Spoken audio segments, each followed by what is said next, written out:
Podcasts on UNC-TV.org are made possible through the financial contributions of viewers like you, who invite you to join them in supporting UNC-TV. When you think of North Carolina pottery, you might picture perfectly crafted and brightly glazed bowls, plates, and vases, not hideous faces that could frighten a child. But that's just the kind of work that an Eastern North Carolina potter has become well known. Producer Clay Johnson shows us the beauty he finds in his ugly work. A cyclops, a devil, a wicked mother-in-law. They're all faces created by potter Ben Watford. Watford, who lives in Newbern, says he's made almost 5,000 face jugs. And they're all different. There's no way you can make two of them that look alike.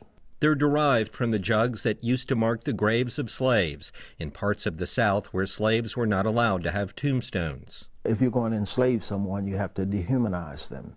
And since dogs and cats and horses and cows were buried without tombstones, blacks weren't allowed to have tombstones.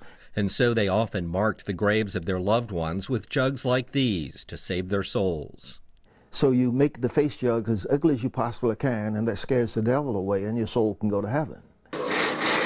Watford begins with a simple jug. As a production potter, I just grab the clay and bring it up. Now I'm using my finger to gauge the opening, the size of the opening, because I know what the cork size will be. He sets the jug aside to dry before attaching the pieces of the face. Now the first thing I'm going to do is put the eyes on. He includes eyeballs and eyebrows. Now I'm going to put the nose on. He adds tusks, horns, ears, teeth, a mustache, and a few moles. And that adds to the ugliness of the face. When I'm making other pieces like teapots and that sort of thing, I'm more meticulous. But with the face jugs, any imperfection just adds to the beauty.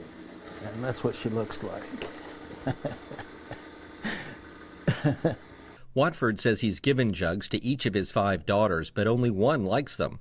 The others said it scared their children, and they hid them away someplace. But the jugs don't bother the people who admire them in art galleries across eastern North Carolina. Watford also makes unusual and beautiful teapots.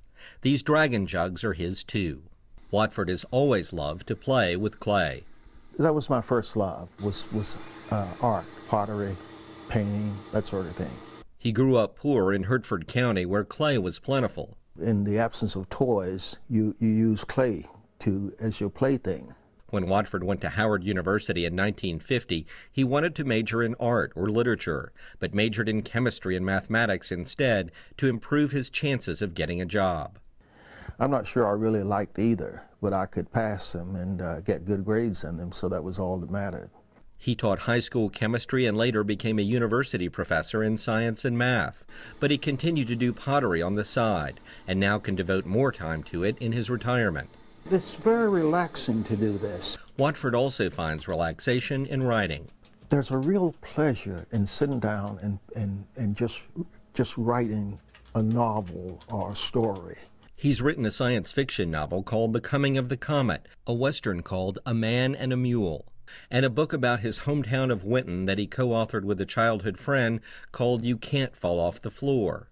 He's also written the complete book of fussing and nagging. His wife inspired that one. My wife and I have been married 60 years, and that's cruel and unusual punishment for any man. The book is an account of things Watford's wife has said to him over the years. I like her fussing because it's witty. It's beautiful. Once I said to her, you know, I think one day I'm going to shoot my age playing golf. She said, look, no you aren't. Nobody lives for 150 years. Watson is an avid golfer with this philosophy on life. Play as much golf as you can.